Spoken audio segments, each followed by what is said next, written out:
They say collecting's hard, but having a problem? Yeah, that's even harder.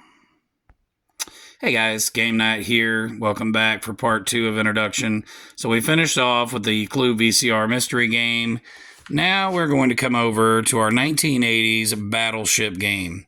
This wasn't the original. There was actually, I believe it was 1937. Sometime in the 1930s, they had an original game that used pencil and paper, but the first board game actually came out in 1967 and even inspired a movie in 2012.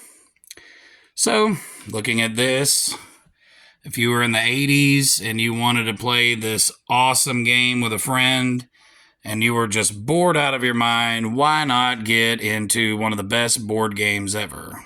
So coming into it, it's a very basic setup. You have 2 ship setups, and I really always liked the way that Milton Bradley did their designs, especially their color coding and their artwork. I do like Parker Brothers, but if I didn't get it, I would definitely go with Milton Bradley for sure. Now, we all know how, or most of us know how Battleship works, so we're just going to go through the basics on this, of this version that you would have got in the 1980s.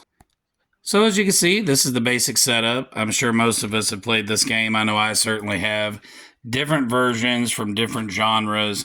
I actually have to make a correction on this. I didn't notice until just a second ago, but this is actually the Battleship from 1978, not the 1980s. So it's okay. It wasn't far from the 80s trend. We got your instructions back here talking about how it's a 2-player game. Prepare your kits, call out the shots, and just the overall rules for Sink the Fleet. And it's really exciting because, I mean, even in the 70s, the 80s, the 60s, this was actually, as far as board game went, I mean, board games, this was pretty top of the line.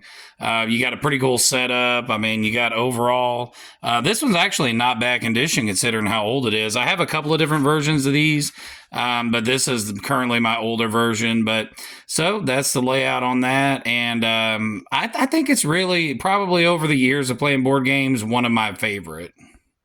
I do also want to mention for those younger ones that may be watching this, one of the other cool things about Battleship was that it was actually a featured game in Batman Forever, as Riddler and Two-Face actually played a real-life action version of this, and I think it was probably one of my favorite parts of the movie. Just wanted to kind of throw that in there while we were thinking about it.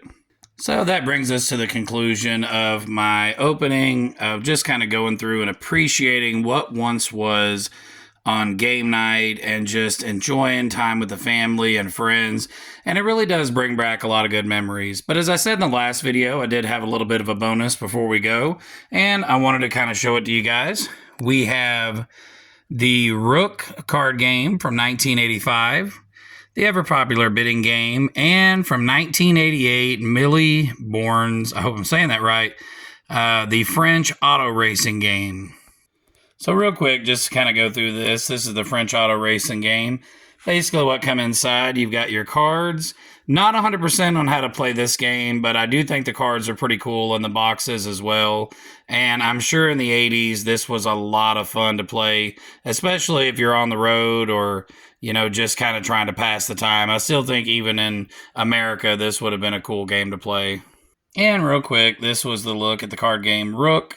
Again, not 100% familiar with it. I don't want to open the cards to show you guys because they are sealed. And from 1985, that's pretty awesome. But kind of gives you a basic idea of it and what went into it. And overall, you originally got this at Walmart for $4.32. So at one time, it must have been really popular. And just to kind of show real quick, these are actually connected. Once you look on here, there's a game called Pit, Flinch, Scan, and of course Rook that goes along with this game. So probably most likely the Parker Brothers coming out with this as a series in the 80s. And I think really just for handheld little games, the boxes, even looking at, I mean, even from that old, they're just really, really cool looking. All right, guys, that concludes this video of just going back to the 80s and having a game night and just really just kind of enjoying our older roots and just, man, feeling how it used to feel just for, well, if not just for a moment. Hopefully it brings you back to some of your childhood and you like these videos. Hope you guys enjoy the content. You can like and subscribe if you want, but these are not for subscribers. This is more just for fun and a little bit of history. It doesn't hurt to learn a little bit. And I learned a little bit doing it myself. Appreciate you guys being here. Hey, and if you guys get bored, just, come on back anytime.